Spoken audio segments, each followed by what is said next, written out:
आप इस कहानी में बहुत बड़े साइज के मॉन्स्टर को देखेंगे जो पानी से निकलकर इंसानी जान का दुश्मन बन रहा है और हर तरफ तबाही मचा रहा होता है। इंसानों के लिए ये सब कुछ होना एक बहुत बड़ी सजा है। मूवी स्टार्ट होती है और हमें रात का एक खूबसूरत सीन दिखाया जाता है। वहाँ पर बाई नाम का एक लड़का जो कि इस मूवी का मेन कैरेक्टर भी है, वो एक लड़की का पीछा करते हुए एक बहुत ही बड़े डोर तक पहुँचता है। जब वो दरवाजे के दूसरी साइड पर जाता है तो वहाँ पर जाते ही उसे एक खूबसूरत गार्डन और एक खूबसूरत रिवर नजर आता है और देखते ही देखते वो लड़की उस दरिया में जंप कर देती है जिसका बाई पीछा कर रहा था। बाई भी उस लड़की को पकड़ना चाहता था, इसलिए वो उसके पीछे जंप देता है। जैसे ही वो दोनों तैरते तैरते दरिया के दूसरे पार पहुंचते हैं तो वहाँ पर आसमान से बहुत ही जोर से बिजली आकर गिरती है जो उस लड़की के कंधे से टकराती है और यही नहीं, वहाँ की जमीन भी मेल्ट हो जाती है और वो उस लड़की को अपने अंदर खींच रही थी।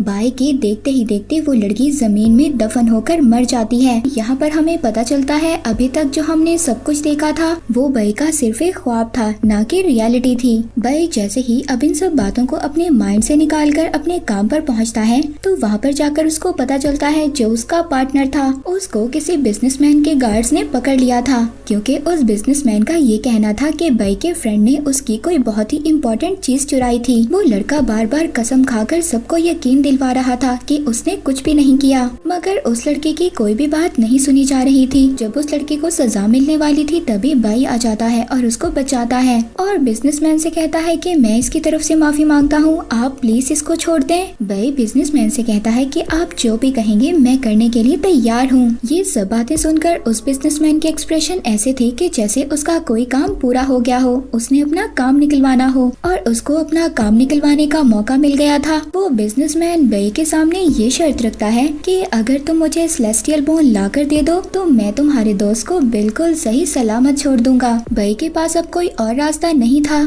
इसलिए वो बिजनेसमैन की बात मान जाता है। हालांकि बाई ये जानता भी था कि ये काम बहुत ज्यादा खतरनाक है, मगर वो क्या करता, उसको ये काम करना भी था। इसीलिए अब वो सेलेस्टियल बॉन्ड को हासिल करने के लिए एक मैप की तलाश में निकलते हैं और वो पहुंचते हैं एक मिस्टीरियस सी बिल्डिंग में। वहाँ पर बाई को मिलती है एक लड़की और वो उस लड़की को देखकर बहुत ज्यादा परेशान हो जाता है। ये लड़की बिल्कुल उसी लड़की की हमशक्ल थी जो अक्सर बाई के ख्वाब में आया करती थी। इस लड़की का नाम शर्ली था। उनको मैप देने के लिए तैयार तो हो जाती है, मगर यहाँ पर वो एक शर्त रखती है कि वो पूरे प्लान में शर्ली को अपने साथ रखेंगे। जिसके बाद अब हम उन लोगों को सफर पर देखते हैं। वो एक बोट पर सफर कर रहे थे और उनकी बोट में एक बहुत ही मिस्टीरियस सा आदमी था। वो आदमी उनको ऐसे प्रिटेंड करवा रहा था कि जैसे वो उन लोगों के सफर का मकसद और उन लोगों को पहले से ही जानता हो। अब वो लोग बिल्कुल सही डायरेक्शन पर जा रहे थे, पर अचानक से जब वो नदी के बिल्कुल दरमियान में आ गए थे तो शर्ली का कंपास काम करना बंद कर देता है और साथ ही उनकी बोट भी बहुत तेजी से हिलने लगती है। बाई और शर्ली को ये बात पता चल गई थी कि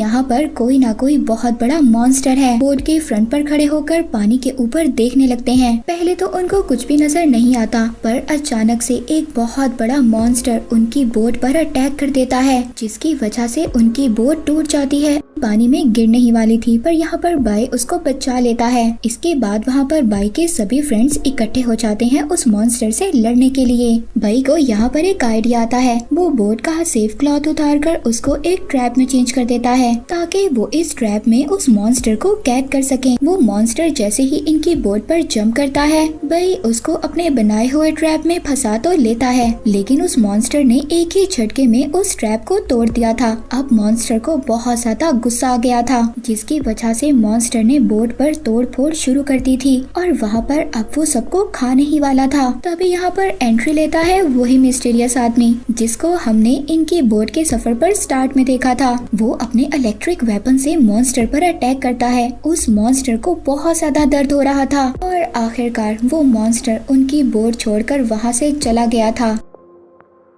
उस आदमी की सच्चाई पता चलती है। दरअसल वो आदमी एक साइंटिस्ट था और ये साइंटिस्ट भी उसी सेलेस्टियल बॉन्ड की तलाश में था जिस सेलेस्टियल बॉन्ड की तलाश में ये ग्रुप निकला था। वो साइंटिस्ट उनको बताता है कि जिस रास्ते पर तुम लोग निकले हो ये रास्ता इतना आसान नहीं है जितना तुम लोग समझ रहे हो। यहाँ पर कदम कदम पर खतरा है और अभी जिस मॉन्स्टर से तुम लड़कर आए हो इस मॉन्स्टर को भी यहाँ पर एक इविल गॉडेस ने रखा हुआ है। अब वो अपने आप को इन सब खतरों से लड़ने के लिए तैयार करते हैं और और एक माउंटेन पर पहुंचते हैं। वहां पर उनको एक टेम्पल नजर आता है। उस टेम्पल को देखते हुए वो आहिस्ता आहिस्ता उसके अंदर जाते हैं। तभी बई को एक बटन मिलता है। उसको दबाते ही उसके सामने एक टनल खुल गई थी। वो टनल उनको एक बहुत बड़े दरवाजे तक लेकर जाती है। बई बहुत ही मुश्किल से उस गेट को खोलता है। वो जहाँ पर गए थे वो एक आइस केव था और बहुत ज्यादा स्लिपरी था। उनका खड़े रहना वहाँ पर बिल्कुल भी मुमकिन नहीं था। बई यहाँ पर नोटिस करता है कि अगर वो ऐसे ही आगे बढ़ते रहे तो वो बहुत जल्दी टकराकर मर जाएंगे। इसीलिए सबसे पहले वो अपनी नाइफ का यूज करता है, अपने आप को स्टेबल करता है और फिर अपनी फ्रेंड शर्ली को बचाता है। दूसरी तरफ बई के फ्रेंड्स भी उस तक टकराने वाले थे।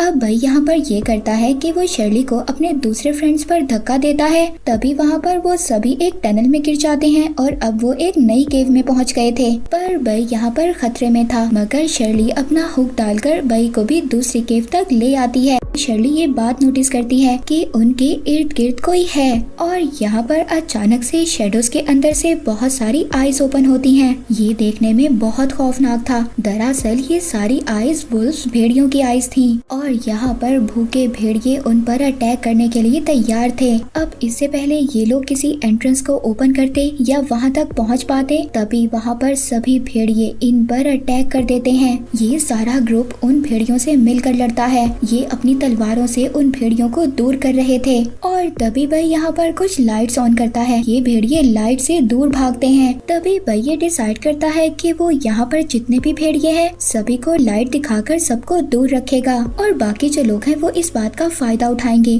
वो ऊपर वाले एंट्रेंस से बाहर निकलने की कोशिश करेंगे। शर्ली यहाँ पर अपना एंकर यूज करती है और वो उससे रस्सी बांधकर ऊपर वाले एंट्रेंस से अटैच कर लेती है। अब जब वो ऊपर चढ़ने की कोशिश कर रही थी तो वहाँ पर जो वुड्स थी वो टूट जाती हैं। शर्ली तो नीचे गिर गई थी, मगर वो जो ऊपर का होल था उसके टूटने से उस केव के अंदर सूरज की रोशनी आ गई थी। तो यहाँ पर भेड़ियों पर ये कर्ज था कि वो सूरज की रोशनी में नहीं आ सकते थे कि सूरज की रोशनी उनकी स्किन को जला देगी। इसी वजह से वो भेड़िए उनसे दूर हो जाते हैं, मगर अभी भी वो भेड़िए इनके खून के प्यासे थे और वो इनको खाकर अपनी भूख मिटाना चाहते थे। पर लकीली उन भेड़ियों को इस बात का मौका नहीं मिलता। वो सब लोग सूरज का फायदा उठाकर उस एंट्रेंस से बाहर निकल जाते हैं, मगर तभी अचानक वहाँ पर सूरज के आगे बादल आ जाते हैं और धूप बिल्कुल खत्म हो जाती है। अब बई उन वुल्फ्स के साथ ही उसी केव में फंस गया था। बई के फ्रेंड मिरर से उसके ऊपर शेडो बनाते हैं और बमुश्किल उसे ऊपर ले ही आते हैं। इतने ज्यादा खतरे बर्दाश्त करने के बाद अब उनके अंदर बिल्कुल भी हिम्मत नहीं थी कि वो आगे और ज्यादा खतरों को बर्दाश्त कर पाते। इसीलिए अब वो सारे के सारे लोग सेलेस्टियल बोन को लिए बगैर ही वापिस आ जाते हैं। जब वो लोग शहर वापस आ गए थे, शर्ली अपने फ्रेंड बई की बैंडेज कर रही थी। तभी नजर आता है कि जैसा निशान उसकी बैग पर था बिल्कुल वैसा सेम निशान बई की भी बैग पर था। शर्ली अपनी सारी टीम को इकट्ठा करती है और उस निशान के बारे में सबको बताती है। वो निशान कोई आम निशान नहीं था बल्कि वो एक कर्ज था। अब शर्ली यहाँ पर उस मार्क की कहानी बताती है। यहीं से इस मूवी की स्टोरी पास्ट में जाती है। कुछ टाइम पहले की बात है। हमारे जो बड़े थे वो एक डेजर्ट से गुजर रहे थे और गलती से वो लोग एक इवल गॉडेस के केव में चले गए थे, जहाँ पर एक इवल गॉडेस कई सालों से आराम कर रही थी। उनके आते ही उस इवल गॉडेस को बहुत ज्यादा गुस्सा आ गया था, इसीलिए वो सभी मॉन्स्टर से उन पर अटैक करवा देती है और उस अटैक की वजह से ही ये कर्स मार्क उनको मिल जाता है। इसका मतलब ये था कि जिन लोगों को भी ये कर्स मार्क मिला था वो लोग 50 साल की उम्र से पहले पहले मर जाएंगे और यही कर्स आगे उनके बच्चों पर भी ट्रांसफर होगा। इसीलिए अब ये सभी लोग स्टोरी सुनकर बहुत ज्यादा परेशान हो गए थे।